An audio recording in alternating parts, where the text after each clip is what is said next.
Good morning, everyone. Welcome into Mornings with Loretta. And my guest today, he is from the UK, so of course he knows exactly how to pronounce my name. I can't wait for you all to meet him. But let me just give you a little spiel about this, right? So he is the film director for this ESPN 30 for 30 documentary, the Berlusconi story. I'm so intrigued. First of all, I love Italy, and I love entrepreneurship. I love everything about this sport, which we call soccer, they call football. So let me just bring on Sam Blair. I'm telling you, this film is going to go all the way to the top. Hi, Sam. How are you? Hi, Loretta. So yeah, good. Thanks. How are you?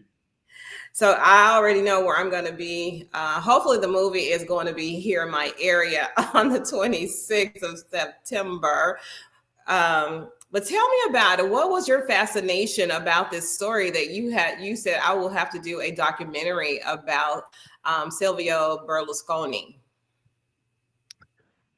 Well, I've made quite a few sports documentaries over the years, and I think sport is interesting because it allows you to look at the world. Berlusconi has this remarkable story where he started out as an entrepreneur, as you say. He then bought AC Milan, who one of the biggest clubs, soccer clubs in Italy, but who, when he bought them, were really struggling. And he transformed them on the pitch, off the pitch.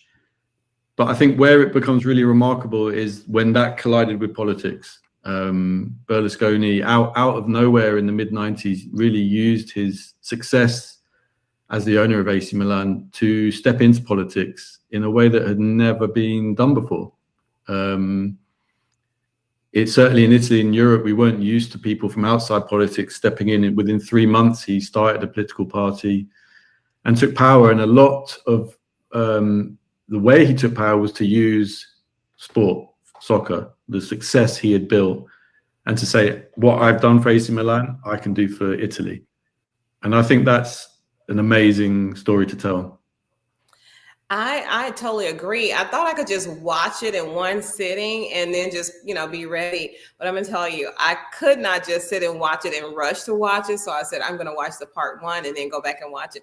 I am so intrigued on so many levels. So as a filmmaker, though, as a director, how did you know when to highlight his charisma and then when to also not be passive and say, I got to show the controversy of this. He was a icon, right?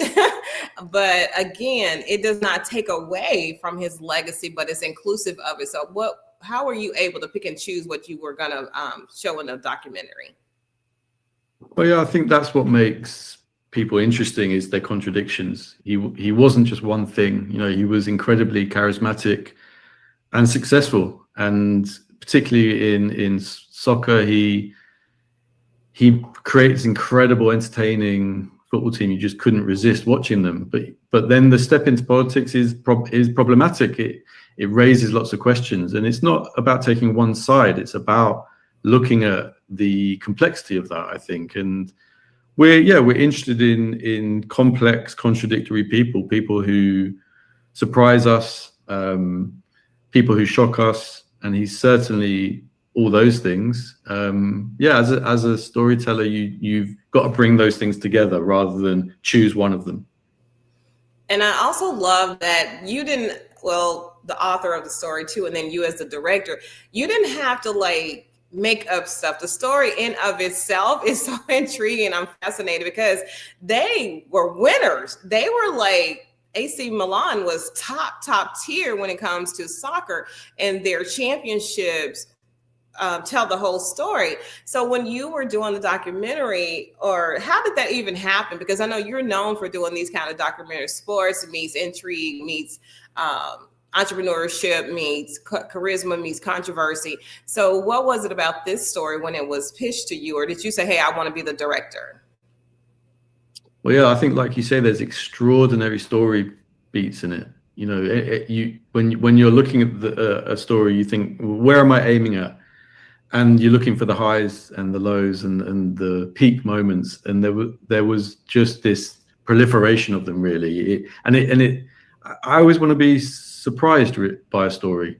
The kind of twists and turns that you're not expecting, and it was all there.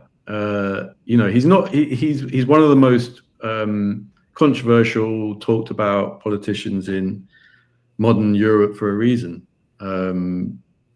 It was when the story played out, people had their kind of mouths open, couldn't believe what was happening. So it makes my job a lot easier when my job is just to recount that, and I guess for an audience who doesn't know the story, to lead us through that.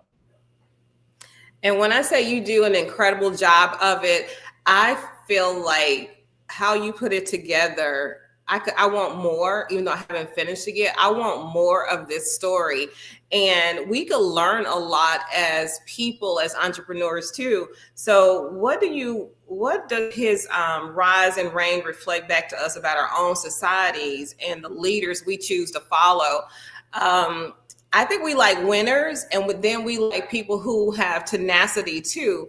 And there is not a person among us who does not have, challenges, trials, tests, bad decisions. So what is it about us who, I'm going to just go with the charismatic part of Loretta instead of the things that she doesn't do well? Right. So, I mean, that's such a good question. And it's one of the main questions through the series, I think, is, did his success as a businessman, his charisma, and particularly his success as a sports owner, does that equal following him, choosing him as a leader of a country? In the mid-90s, that was really the narrative, was that he could apply the success he'd had in business and in soccer to Italy. Now, the results were a lot more complicated than that would at first seem, but I suppose we're so seduced by that success, by power, and I think it's something we should really consider when we're choosing our political leaders. I totally agree with you on that. It's just something in us that, and the thing, one of the other things that fascinates the team, like you said, they were not like, he didn't just say, I want to go and get the best team in soccer in the world and make it happen. He chose a team that was struggling and then made it happen consistently year after year after year. So, and like I said, this film will be in theaters across the US on September 26th. So what do you want the takeaway for us to be as we flood into theaters to see this documentary? Yeah, I think it's thinking about that, the emotion that sport brings out in us, and like you say, the way in which we think winning is such a strong narrative in the world, but I think it's too simplistic, personally, and I think it's something to consider. Is we can't expect to win all the time. So how should we approach the leaders that we choose? I think we need to be careful of the emotional intensity that this winning narrative can bring up in us. I agree. And I wish we had more conversations about how to be a gracious winner or how to be a gracious loser. Because I replace the word loser with learning. So I'm learning. Even in winning, I should be learning something, right, for the next one. So if you had to finish this sentence, because I could continue to talk with you forever, but I know I got to let you go. So what would you say Silvio Berlusconi was condemned to win because? Why was he? And I love the title, Condemned to Win.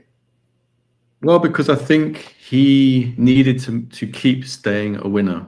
The moment he started appearing to lose, it became an incredible problem. It became a problem for him, because he had announced to Italy, I am a winner and I will help you to win. And like you say, that I agree with you about learning. If you've just got to keep winning, you're missing something. That's true. You're missing a lot. And there's something in you're not accepting, and you're not loving yourself enough, right? But I understand you want to win because we've been raised and society taught us those are the best people who win. And if you're not winning, then you are a loser, which I think that word needs to be redefined for a lot of us, because loser means at least you tried, right? You got out there and hopefully you did your best. Well, Sam, I told you I could talk to you all day, but I know I can't. So any closing remarks you want to make? And I'm going to go and finish that documentary. I cannot wait. Well, I'd love to know what you think when you've seen the full thing. The show comes out tomorrow night as we're speaking, on ESPN2. That's at 7 p.m., 6 p.m. Central Time, and it's going to be streaming on ESPN, the ESPN app. So that's where people can find it. And yeah, I'm really hope it starts a conversation. I'm sure it's definitely going to start a conversation. It's going to be on ESPN on September 16th. And when I say I'm going to see it, I'm going in my movie room to see it. And hopefully I can have it watched within the next week. But I don't know, because I don't want to rush it. I don't want to rush it. I will be tuning in to ESPN, but I know I need more time. So Sam, thank you for the incredible work that you produce. Thank you for all the things that you've done. I can't wait until the next thing when you come back on and tell me about it. Have a good day. You too, Loretta. Nice talking. Bye for now. Bye-bye. So Sam has to go. I want you to go ahead and research him, because when I say he has done incredible work, I'm not just saying that because he was on. You know, I have fabulous guests on. They're going on their satellite tour. So that means they're going on, you know, the Today Show, Good Morning America, all the places, right?